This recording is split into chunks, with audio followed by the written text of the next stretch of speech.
Hello students, कैसे हैं आप। चैप्टर 4 आपका स्टार्ट हो चुका है। 4.2 कंप्लीट भी हो चुकी है। अब एक और मेथड जिससे आप क्वाड्रेटिक इक्वेशन के सॉल्यूशन निकाल सकते हैं और उसका नाम है कंप्लीटिंग द स्क्वायर। यानी कि क्वाड्रेटिक इक्वेशन को सॉल्व करने के लिए आपके पास एक और मेथड है। फैक्टराइजेशन मेथड आपने कर लिया था, एक और मेथड है जिसका नाम है कंप्लीटिंग द स्क्वायर। तो चलिए इसको समझते हैं कि क्या चीज है और इसको कैसे करना है। Solution of quadratic equation by completing the square. इस क्वेश्चन को करना कैसे होता है, उसके स्टेप समझ लेते हैं कैसे करना है। स्टेप्स।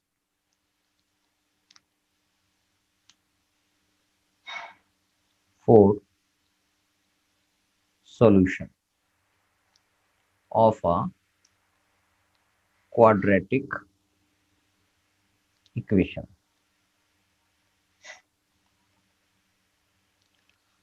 करेक्ट। तो आपके पास पहला स्टेप होगा write given equation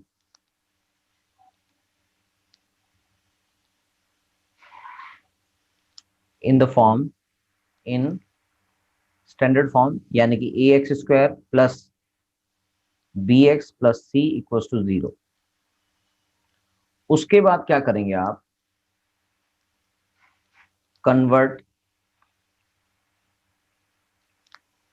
all terms या कन्वर्ट a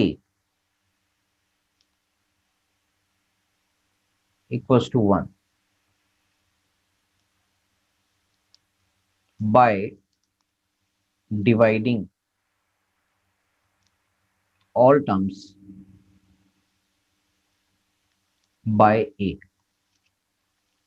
क्या बात समझ में आ गई? यानी कि आप इस इक्वेशन के अंदर सबके नीचे divided by a divide by a divide by a करेंगे, यानी कि कंप्लीट इक्वेशन को डिवाइड बाय ए करेंगे, तब आपके पास ए कंप्लीटली हट जाएगा। यानी कि ए की जगह हमेशा कंप्लीट 1 ही होना चाहिए हर इक्वेशन में, तब क्वेश्चन बड़े आराम से सॉल्व हो जाता है।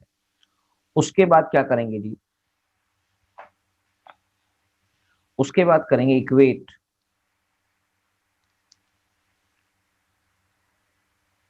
Number term,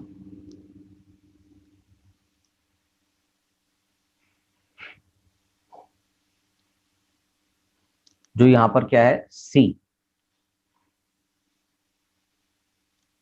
to the opposite side.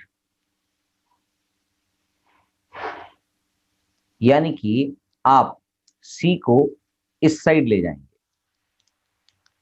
और नेक्स्ट टर्म क्या होगा, नेक्स्ट टर्म होगी जी एड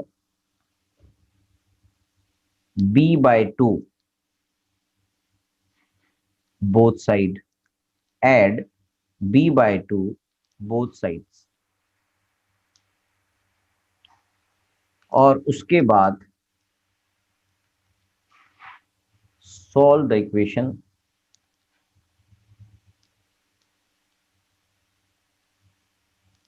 फॉर x। तो जैसे ही आप b/2 बोथ साइड ऐड करेंगे तो वो a प्लस बी या a माइनस बी के होल स्क्वायर में कन्वर्ट हो जाएगा। तो बस उसके बाद आप सॉल्यूशन कर देंगे इक्वेशन फॉर x करने के लिए, x की सॉल्यूशन निकालने के लिए। तो बस चलिए क्वेश्चन करके देखेंगे, तब ये आपको सारे स्टेप्स क्लियर हो जाएंगे। तो आपके पास एक क्वेश्चन है, सबसे पहले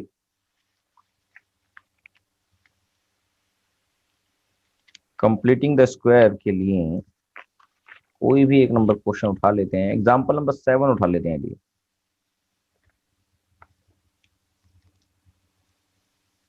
कंप्लीटिंग द स्क्वायर मेथड है, completing the square. Example number 7, example number 7 कहता है सोल्व द, क्वेश्चन देख लेते हैं।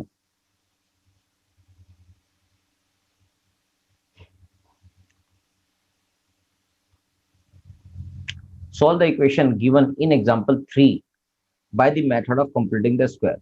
तो आपको याद होगा कि हमने ये वाला एक इक्वेशन जो एग्जाम्पल नंबर 3 में पढ़ा था, उसको आगे सॉल्व करना है bye completing the square method से। तो बस हम ये गिवन इक्वेशन मान लेते हैं। इक्वेशन है आपके पास, गिवन इक्वेशन जो है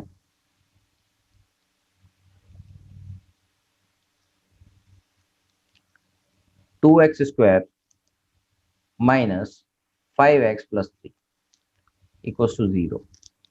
सबसे पहला स्टेप क्या करेंगे, मैं स्टेप वाइज समझा रहा हूं इसको, आपने लिखने नहीं है कि स्टेप 1 स्टेप 2। तो फर्स्ट स्टेप है हमारे पास, क्या करेंगे जी, divide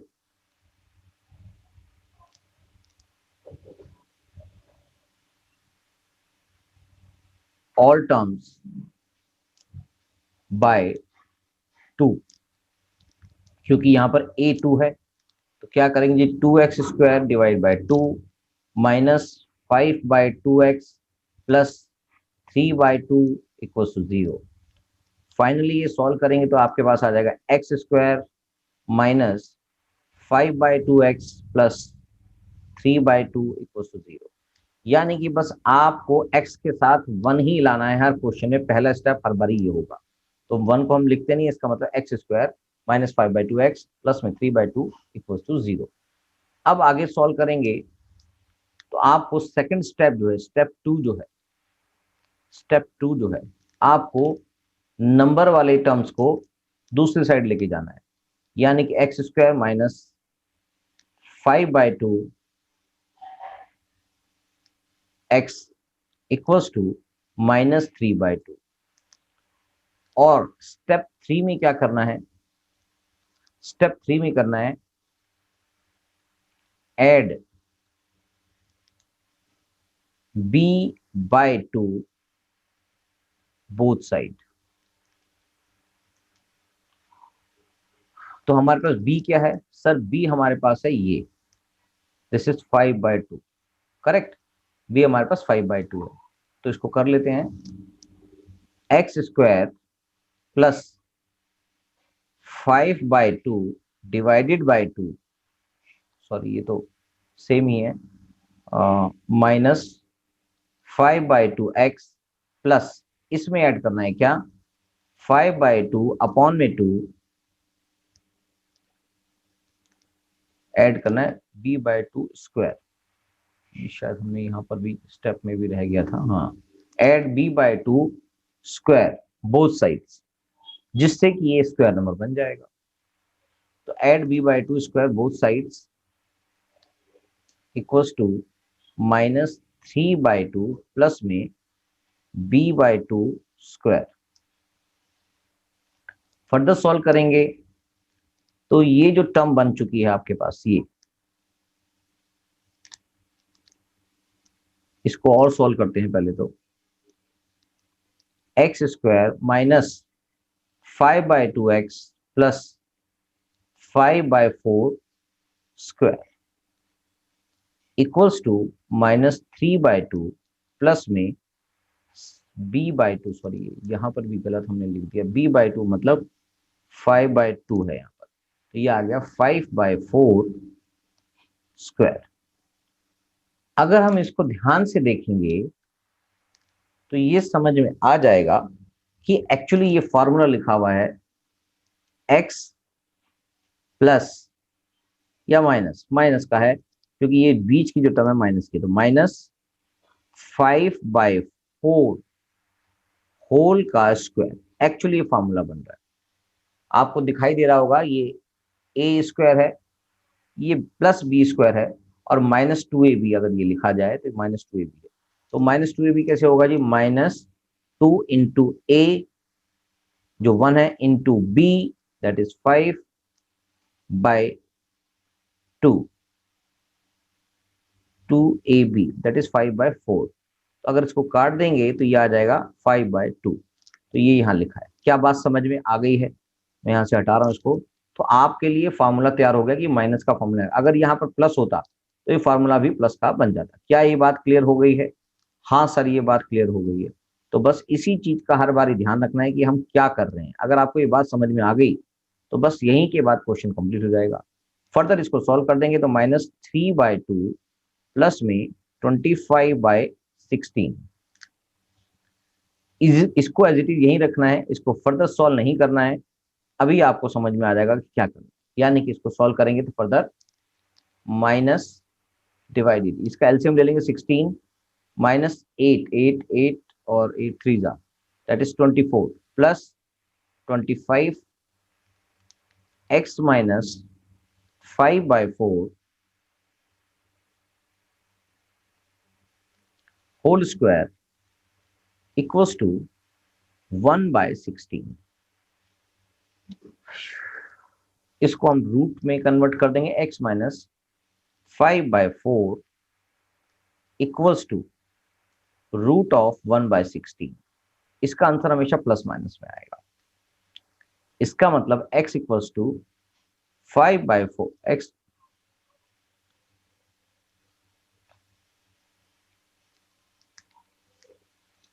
x minus 5/4 equals to plus minus 1/4।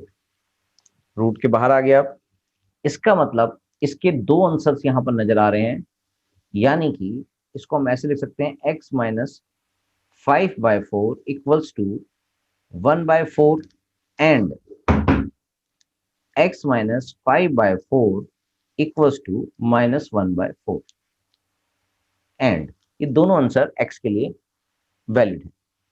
तो इसका मतलब x equals to 1/4 plus 5/4 equals to 6/4 equals to 2 3 जा 2 जा, दैट इज 3/2। क्या ये बात समझ में आ गई?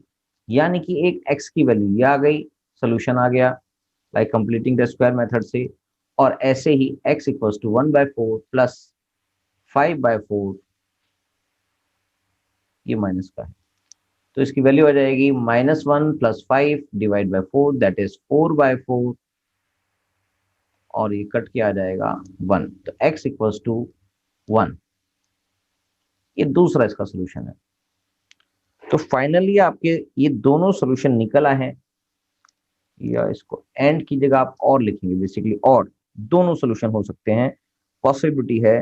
तो आप और लिखें एंड लिखें, जो भी है वो दोनों ही इसके सोल्यूशन माने जाएंगे। तो therefore the solution for the equation are x equals to 3/2 और and 1। ठीक है, ये दोनों इसके सोल्यूशन दिखाई दे रहे हैं। क्या ये बात समझ में आ गई? सोल्यूशन को वेरीफाई करके देखना है तो इक्वेशन के अंदर x की जगह 3/2 और 1 भी रखेंगे तो भी इसका सोल्यूशन का वेरिफिकेशन हो जाएगा। तो चलिए, ये बात आपको स्टेप समझाने के लिए समझाई गई थी। एग्जाम्पल नंबर 7 कंप्लीट हो जाता है। एग्जाम्पल नंबर 8 लेंगे अब।